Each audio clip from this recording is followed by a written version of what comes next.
All right, welcome everyone. We're going to call the meeting to order, so we leave plenty of time for Sheriff today. But keep eating. I'm sorry to break up the visiting. We're so happy to have everyone today. We have some new faces too, so welcome. All right. First, I want to welcome any elected officials that are here. I know obviously we're going to hear from Sheriff. There were a couple that said they were coming. They might come in late, so if you see them, did I miss anyone that snuck in? Okay. And we'll have you introduce your guests here in a second too. We're happy to have the Sheriff's family with us. Thank you.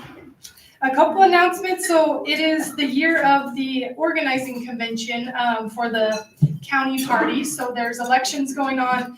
If you're a county delegate, that you would elect the chair, vice chair, SEC members, your district chairs, secretary, treasurer. So there's a couple meet and greets this week. If you're a county delegate or if you know someone in your neighborhood, please remind them to go vet the candidates.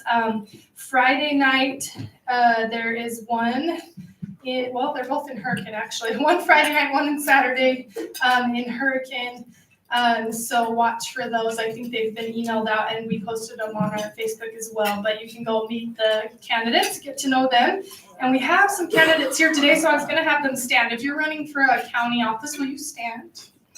I know we've got several today, so perfect. We've got Alexis, Chad, Branda, Brandon, Lisa, Larry, Gary. Did we miss anyone else? So if you want to visit with them, pull them aside too. They're running for various offices. So good luck to everyone. All right. And we, Republican women, decided we would also host a debate for the chair position. So that'll be later this month, March 18th at the St. George Library. You can come meet and greet for the first half hour, 5:30, with all the candidates, SEC also chair, all the positions. And then we'll have some questions. You can ask questions to the chair candidates, which the chair candidates are Brandon Morgan, who just stood there, and Willie Billings is the other candidate as well. So you can get to know them. Oh, yes, sorry. We might announce that, not Haley. Haley. We might announce that Haley is running unopposed for the vice chair position of the party. It's an easy campaign for me. I am grateful. I hope I can just lend my service to whoever wins. So, all right. Just remember, note cards if you're new at the table. Write your question. If you have a question for Sheriff later, we'll pick those up and we can try to get to as many questions as possible. Also, record your volunteer hours. We're keeping track of those, and we do, a fun little thing at the end of the year. So who has the most hours? We also report it to the National Republican Women, and our club gets credit for that. So any sort of political service and also non-political. So if you serve in your church or you serve in a local nonprofit, be sure to jot those down. We appreciate all you do in the community. So, all right. I think I got all the announcements. Unless someone has something I missed, let me know. So, perfect. We're going to start with our prayer by our chaplain, Sharon. And then we're going to have our pledge led by Lori.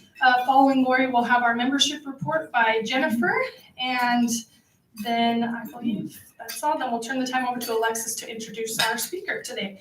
And before I forget, she might mention it too. The medals back there were brought by Sheriff's mom. So take a look at those. He has many awards, I'm sure. And there were some pins there as well. Those are, sorry to confuse anyone, those were just extra Republican pins that have been donated. If you want to take some, you can take those, but don't take Sheriff's medals, okay? All right, we'll turn the time over to Sharon. Thanks.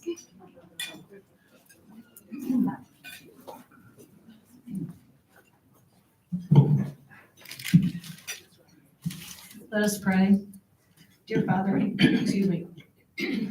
Dear Father in heaven, we're thankful to Thee to be together today and grateful for the meal Thou provides through Carrie and her staff. We're thankful to thee to welcome guest speaker Sheriff Brooksby, and we look forward to what he will share with us today. We're grateful to thee for Lisa Sandberg for her leadership of our county party. We're grateful to thee for the Doge team for the transparency and progress in exposing the depth of the fraud, waste, and abuse of our tax dollars, and for Tom Homan and law enforcement for their success catching and deporting violent criminals. Father, we ask thy blessing for Sheriff Brooksby and his deputies. May they be safe in their duties. We ask thy blessing for Lisa. May her next endeavor be enjoyable and successful. We ask thy blessing for the Doge workers. May their work result in permanent changes in how the government spends our money. And for Tom Homan and his officers, may their successes continue and may they remain safe in their work. We ask thy blessing for Suni Williams and Butch Wilmore at the space station since June. May they return safely home this month. We ask thy blessing for the families who lost loved ones in the Kentucky floods and the storms in Mississippi. May they feel the sympathy of our nation, and may they find strength in thee in their grief and eventual recovery. Lastly, Father, we ask thy blessing for our member Suzanne Moore, whose mother has recently passed. May she feel our sympathy and condolences for her loss. Father, we humbly ask these blessings in the name of thy beloved Son, Jesus Christ. Amen.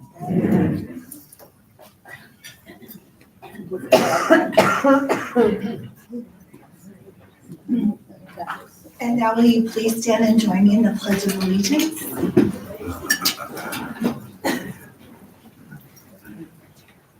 I pledge allegiance to the flag of the United States of America and to the republic for which it stands, one nation, under God, indivisible, with liberty and justice for all. Amen.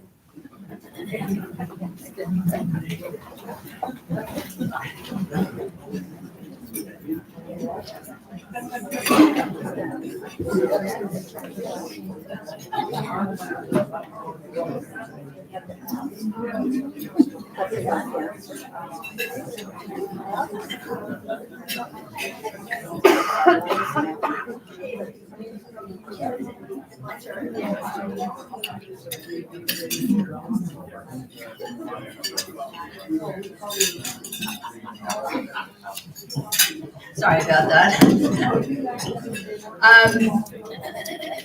So I'm going to give you the membership report. We're doing really well for this just being March. We can always do better. So I would like to see, last year we had our theme was bring one. And I think I'd like to keep that going. So if we could be, I've got some copies of some of the applications, and I've got more with me. If you know somebody that's not here today that would like to have it, that you think would be like to join, we're more than welcome to have them come. This is an off year. We call it kind of an off year, but this is where we get the nitty gritty. We get people like the sheriff to come and tell us what's really going on. So it's not not concentrating on the main political people that are running. So stay informed. All right, so we have 8 new members for 2025 and 2 I haven't recognized yet. We also have 3 new associate members. So to start off with, is Brooke Sullivan here? Brooke? Okay, where's my coworker, my runner? Paulette Plattis. Is Paulette here? She's not. She didn't make it. And then Brandon Morgan. These are their membership badges. If you have, if on any of this, if you have not received a membership badge, and you've been coming for a while, let me know, because then I can follow up on it. And then Brandon is an associate. We really appreciate all of our associates. So WCRW currently has 55 members, which is 71.4% of our membership for last year. So we're clipping along, but we need more. So and we have 14 associate members. Of the 69 members and associates, 42 are GEM members. And GEM members are special people because they contribute more to the club, to the functioning of the club, so that we don't have to do fundraisers. I was in California Club for years, and every meeting we had to have raffle prizes, and we would do fundraisers to just run the actual organization. And so the gem members are the ones that help us do that. Start off with, we have silver, and silver is $50, and you get a little tag, and that's Lucia Duncan. Is Lucia here? Okay.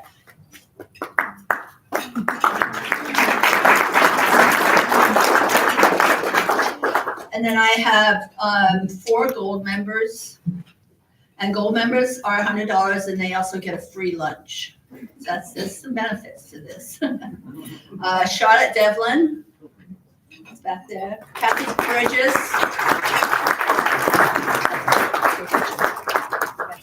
Kathy's over here. Okay. Okay, this Kathy. Shirley Ansley, she's in the middle. Now you're there, Chad Benyon for as an associate. Chad, and then Shirley's right there in the middle. She's trying to get him steps in. Shirley's right there in the right. Okay, then we have a diamond member, and a diamond member contributes $500 extra, and they get free lunches all year long. And that today is one of our associates, Eric Nielsen.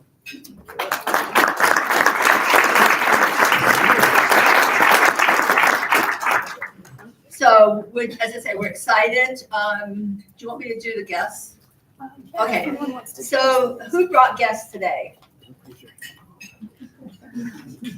Spouses or, yeah. Do you want to stand up and introduce them? That's my husband, Phil Anderson. Hi, Phil. Nice to meet you. We've got a table here. Are you members? You're not members, are you? No. Why don't you stand up and tell us who you are? Go ahead. Nate's dad. I'm just Nate's dad. That's it. I'm Carol Brooksby. This is my wife, Kathy. And this is Nate's mom, Karen. Well, I don't know who she is. Nate's wife, Catherine. Welcome. One here. This is my husband, Kurt Griffith. Good.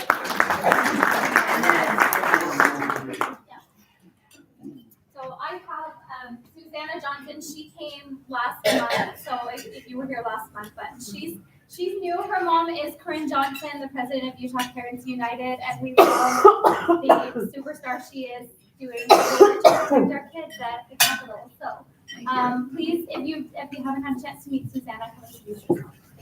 And then also, sorry, on that table, I'm over here, but my friend Noelle Larson is new. Hi, Noelle. This is my husband, Gary Melton.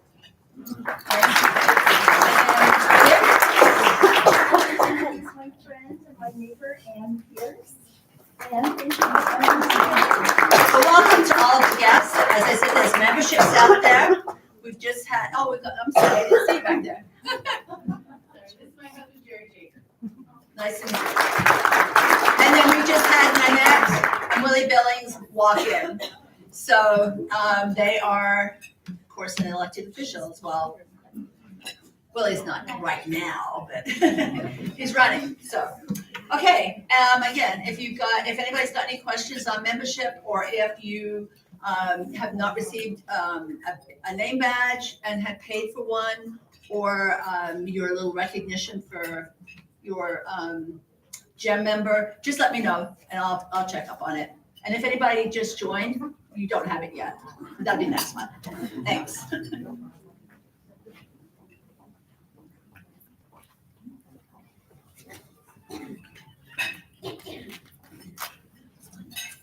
Right. I get the privilege to introduce to you Sheriff Nate Brooksby. I asked his wife, Catherine, for some information to share with you to get to know him maybe a little bit more on a personal level. A lot of this actually didn't surprise me, so but it is good.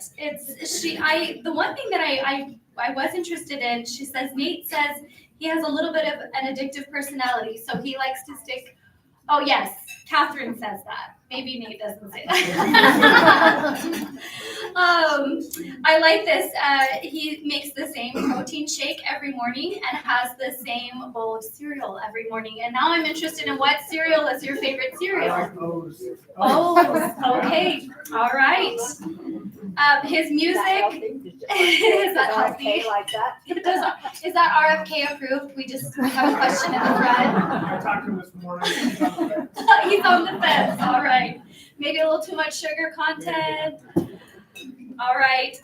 Says music has been the same song, so now I'm very curious about what same songs are our favorite songs on probably his workout list for the gym that he goes to every day.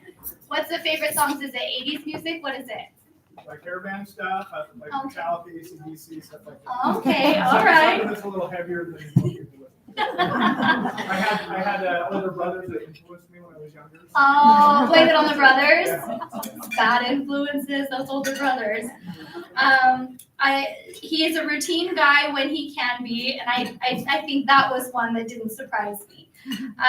He loves mountain biking and makes sure to go to the gym pretty much daily. Also doesn't surprise me. Loves rock concerts with his wife and friends. Loves sharing hobbies with his wife and kids. He's a family guy. You will often see him walking the track at the gym with his mom, our daughters, and sometimes his brothers. So that's my little introduction that I have for you to get to know him. And please warmly help me welcome our Sheriff Nate Brooksby. Thank you. I'm not a big microphone guy, so I'm just going to talk loud.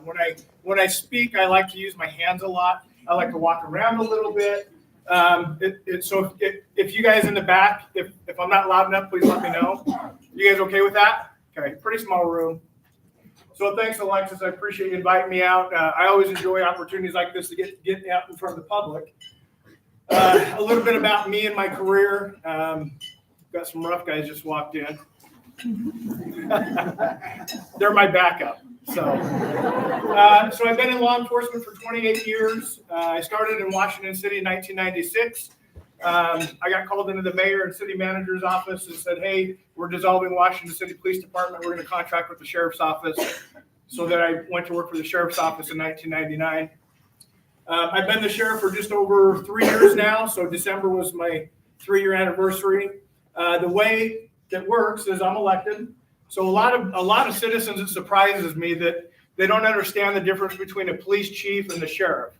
So the sheriff is elected by you. I mean, it's the only elected law enforcement position in the entire country, and that's very important to all of us, right? Police chiefs, like Nanette just replaced the police chief in Hurricane City. They're appointed, they're at will. So if they don't appease the city manager or the mayor and the city council, they can lose their job. My job's up every 4 years.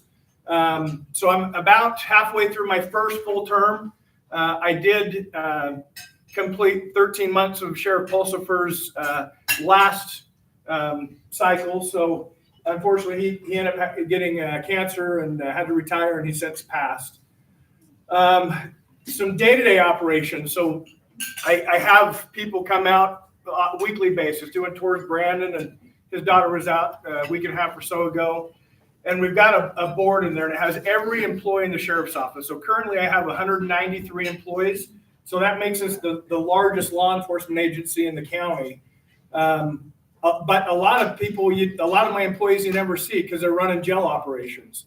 So two-thirds of my employees are working in the jail.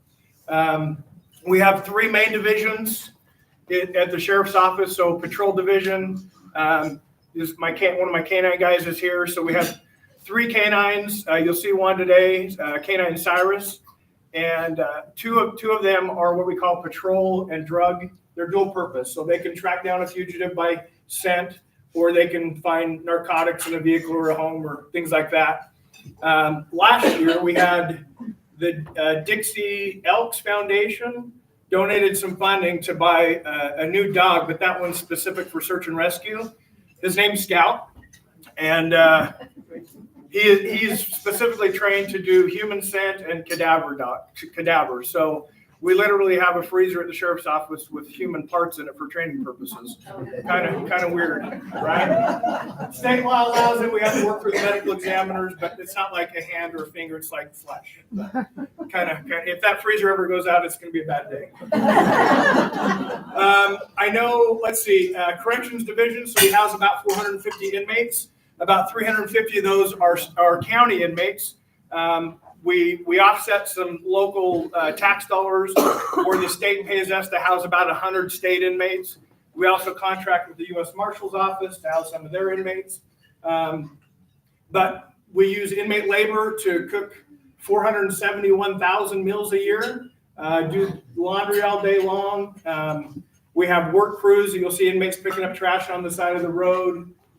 They set up the Dixie Convention Center. They help out with the Washington County Fair setting up. And then we have our support division. So everything, courts, transport, work crews.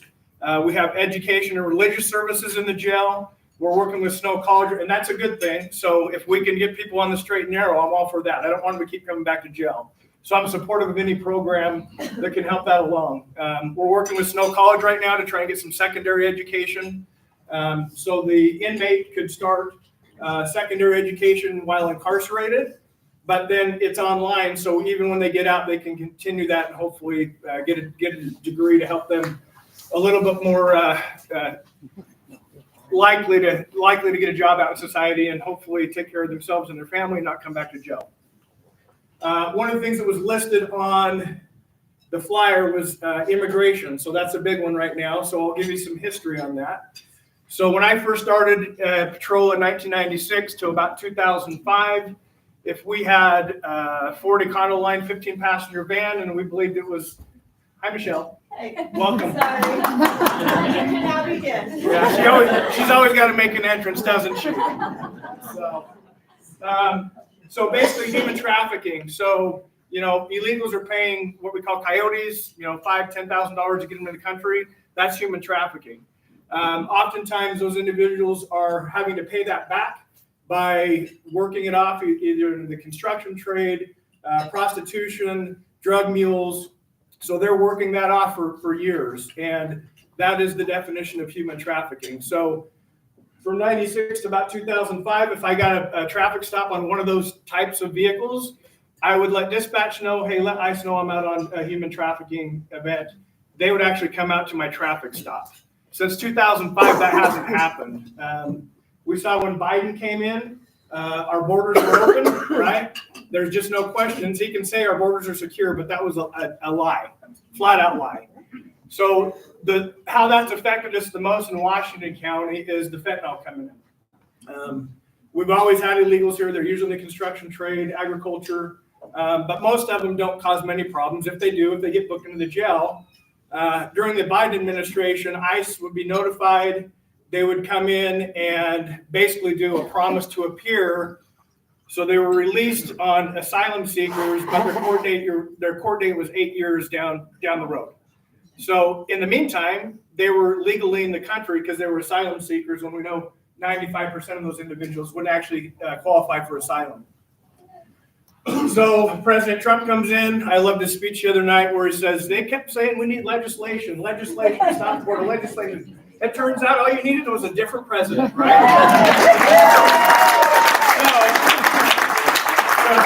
So 2 days after inauguration, I'm on the phone with our local ICE guy named Jordan down here. And I said, what's the chatter? What are you hearing? I know Trump's going full bore. You got Tom Holman doing Fox News all the time, right? And I'm not hearing anything. So I don't know if that was Wednesday or Thursday. But then the following Saturday night, about 9:30, I get a call from ICE, and they said, we've got the green light. I said, great. I'm going to send guys out for overtime and help you out wherever we can. We have some, so they went and they were doing about 60 a week rounding up. Initially, I was a little concerned about gel space, but they've been shipping them out so fast that they haven't even had to use my gel. So they have some temporary. I'm sorry? How many have you gotten so far? It's about 60 a week.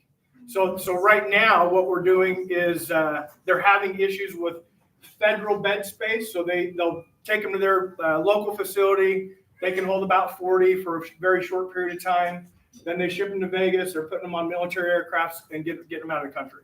So they're moving so fast that they're not having to use my facility. But in time, I know that we'll have to free up some jail space for them, probably 40 to 60 beds.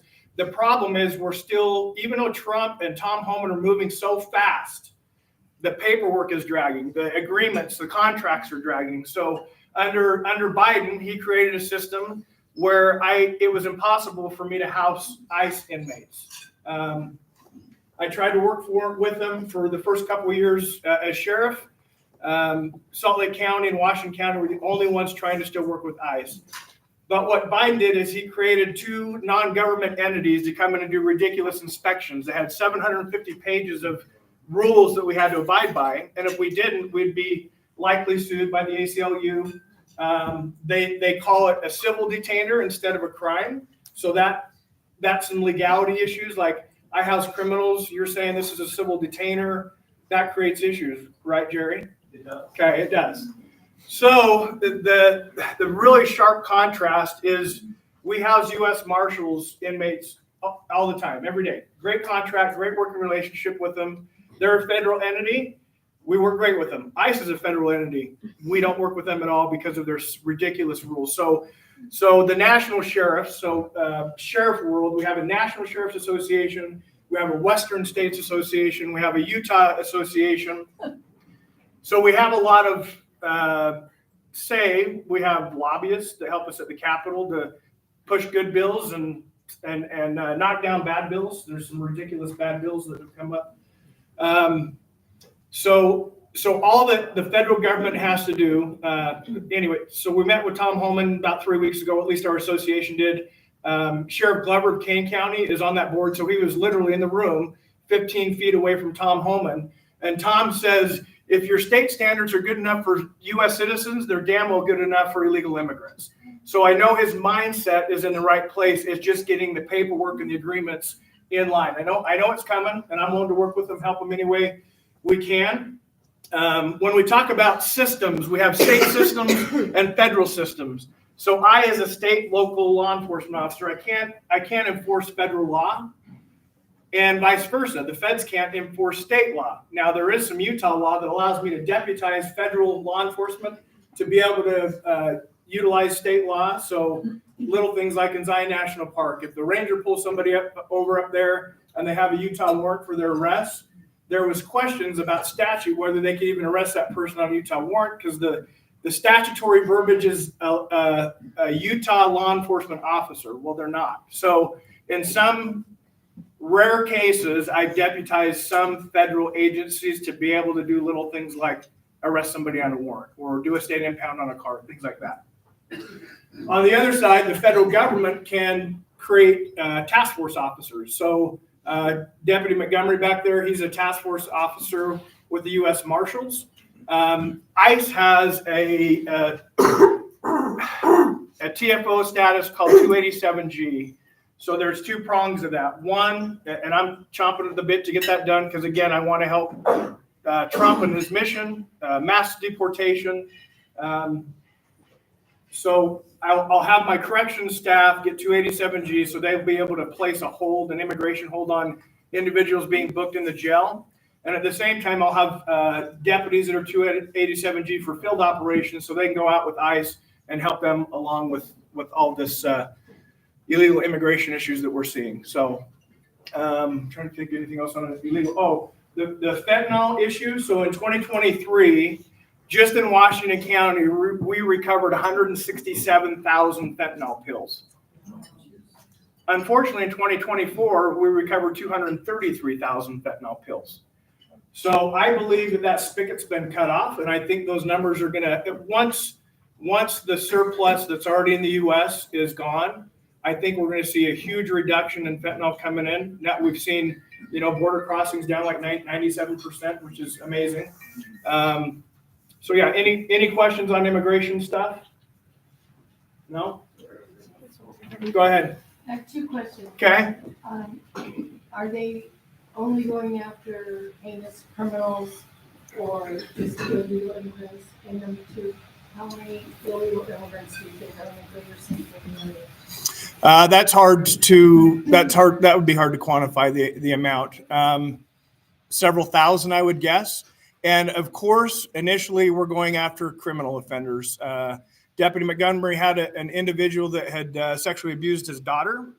Part of that deal was a deportation.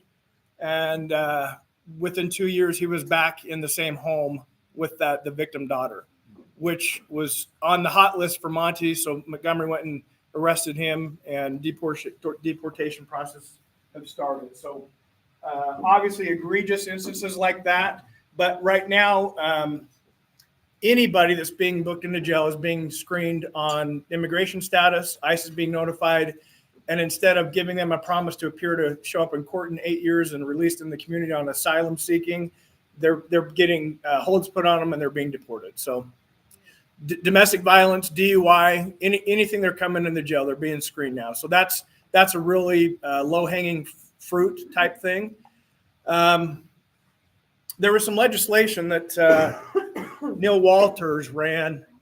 So when we talked about illegal immigration and the state of Utah not having policies that would attract illegal immigrants into our state, there's three that come up. One is a driver's privilege card.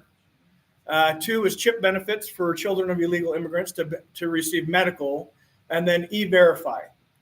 So right now, so in 2021, they changed E-Verify. So if you're an employer and you had more than 5 employees, you had to go through the E-Verify system. For some reason in 2021, they changed that to 150. So if you're an employer and you have less than 150 employees, you don't even have to check E-Verify to see if they're legally in the country and can work legally. So so Neil Walter ran 2 bills. One was to bring the 150 back down to 5, like it was previous to 2021. And the second one was to take the CHIP benefits away from children of illegals. Right now, the state of Utah funds up to 1,900 of those individuals in that CHIP program. And we had a lot of our Republican representatives vote that down harder than anyone could blink an eye. And I guarantee if you talk to those people in public and you said you support Utah not having policies to attract illegals into the state, they'd look you in the face and they said, yeah, I absolutely do. But when it came to a vote, they shot it down. Like bad. So your construction industry, your agriculture industry, they fought back with their lobbyists and they crushed those 2 bills. But I thank Neil for at least trying. But it is telling that we had conservatives that voted against that. The third one on the driving privilege card, that gets a little tricky because you have to have some type of driving privilege to be able to get insurance for your motor vehicle. So we want people to be insured when they're driving. And 2, it's a little secret, that's a way that the state has an idea of how many illegals we might have in the state of Utah.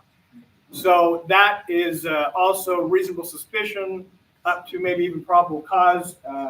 If somebody presents us with the driving privilege card, that's a big clue that they're not in the country legally, right? So that would help us with the ICE engagements and doing an investigation that way.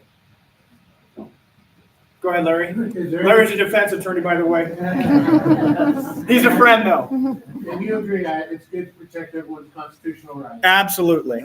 Absolutely. So what I'm curious about is on those ones that have the driver privilege card, is anybody tracking if they actually are getting insurance?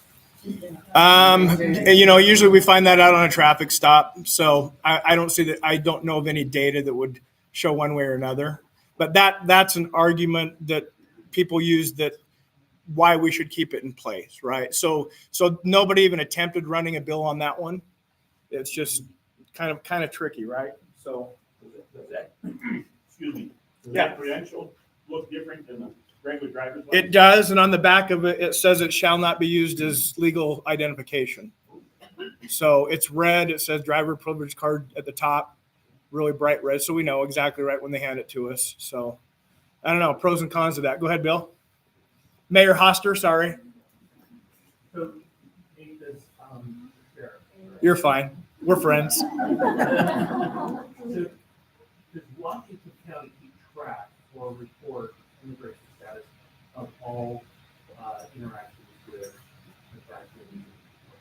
Anything coming through the jail, we would, yes.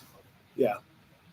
And now that ICE is reactivated, we are proactively giving them information on the patrol side. They've been really busy. So like the dream of saying, oh, I have a human trafficking cargo van here, call ICE and have them come out. It's not realistic quite yet. So go ahead. So what happens if you make a traffic stop and you have one of these IDs and they don't have insurance? What happens? We could take them to jail for no insurance and they would get a hold put on them. But that would be officer discretion whether they arrest or issue a citation on that. Go ahead.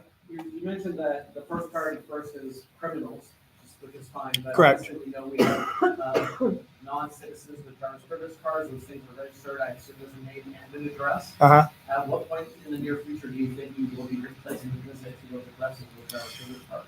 So that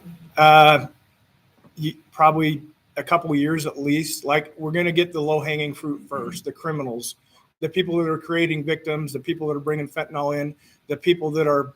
We just actually shut down a big prostitution ring. We had an inmate that was running several female prostitutes from inside the jail just through phone conversations. So things like that. That's what we're definitely going to be hyper focused on. Montgomery can speak to this a little bit. So they basically have files of the priority individuals they want to go after. Another big priority is anytime someone's deported and they come back, that's called an aggravated reentry. So that's another high level that we'll be looking at. And ICE has a little bit more teeth as far as being able to get a warrant for the aggravated reentry individuals. So that's helpful. If you're in the country illegally and you're going to work every day and taking care of your family and low probability that you're going to have any law enforcement issues, you're probably going to be here for a while. Like there's got to be something that puts you on the radar right now, right? So, and if we're talking tens of millions to clean up Biden's mess, how long? I mean, if we're doing 50 to 60 a week in Washington County nationally, it's what, maybe 2,000 a day, Monty? 1,200? What's Holman's target number daily? Do you remember? 2,000 or 3,000 a day, but 2,000 or 3,000 a day versus 10 million ish that we kind of know about. It's going to take a really long time to clean up the mess. Go ahead, Alexis. Is there any chance that these government-issued IDs could possibly or potentially be used for people to vote in the state of Utah? They're not. So, like I said, they're on the back of it. Specifically says not a legal form of identification. So. But when you have mail-in votes, what's stopping them? Well, at some point, the register there have to show identification.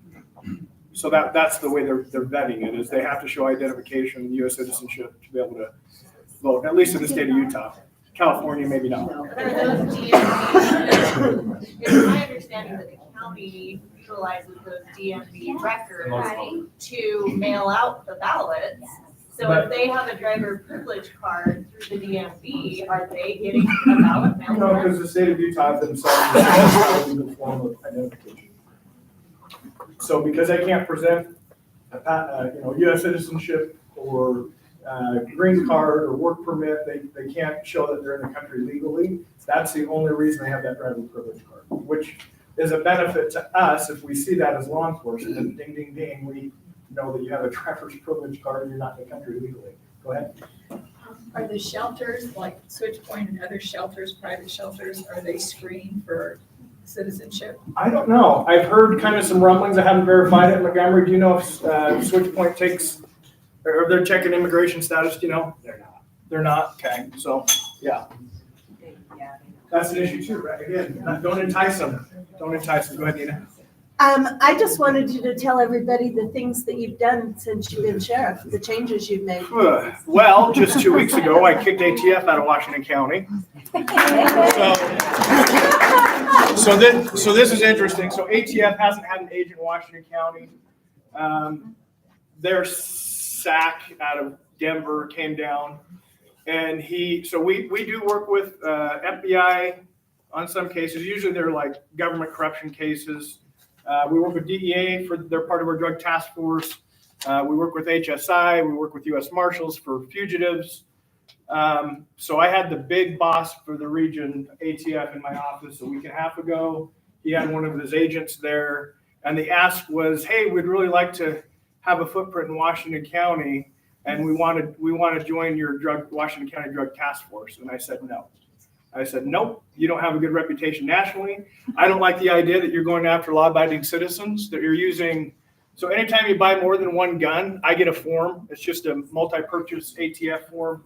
I get it in my inbox. I delete it. If I get it physically, I throw it in the garbage. I don't care. But ATF was using those to Delaware. There was a case where they used that form. They went to a law-abiding citizen's house, knocked on the door, and said, "Hey, we see that you bought more than one gun. We're here to verify that they're in your possession and it wasn't a straw purchase," which is a bunch of garbage. I said, well, I'm telling this to the ATF guy, why don't we have a government agency that goes after free speech? And I said, wait, Biden did that with his disinformation people, right? So I look at all your constitutional rights equal. Why would your Second Amendment be lesser than your freedom of speech or freedom of religion or freedom of due process, right? So to have the ATF try to get a footprint, I'm not for it as your sheriff, and I kicked him out. So.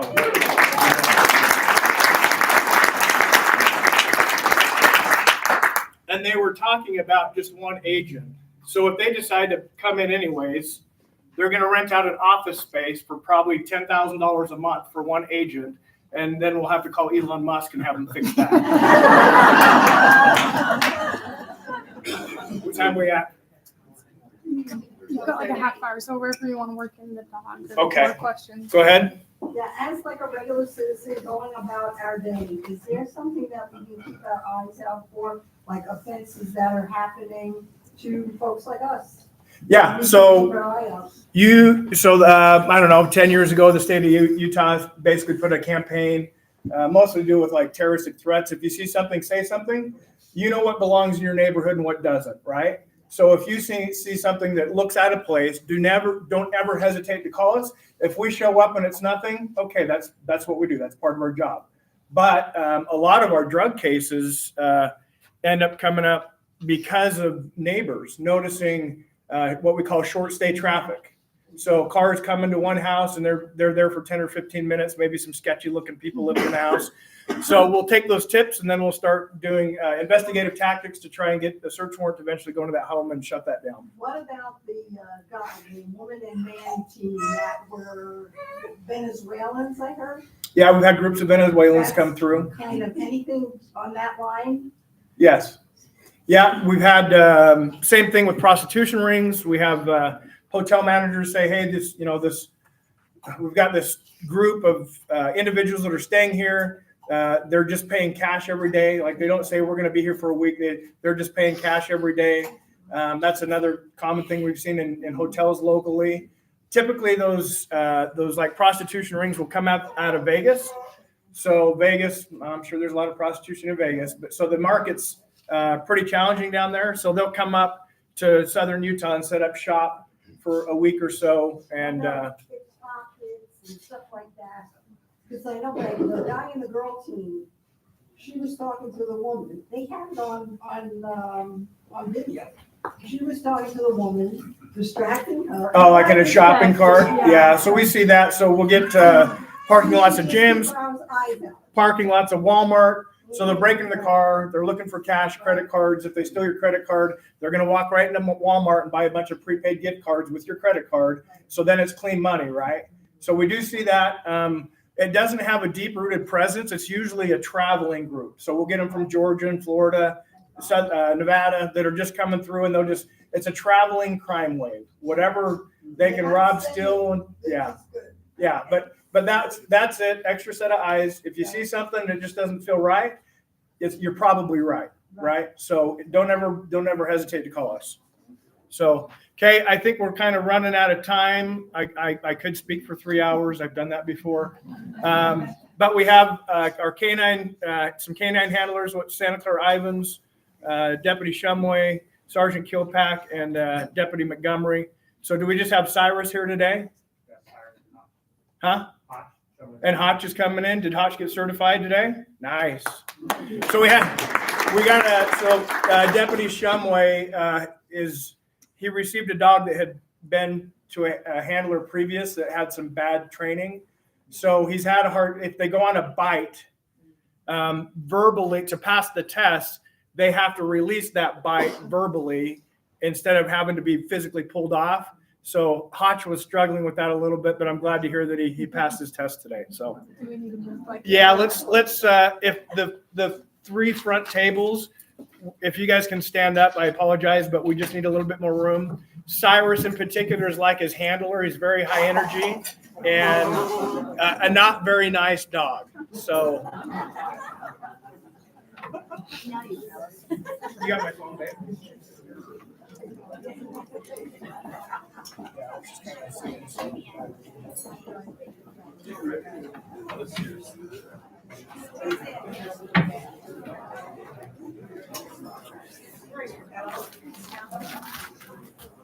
Thanks, Tina. How we doing? I was just kind of waiting for you to laugh. That's all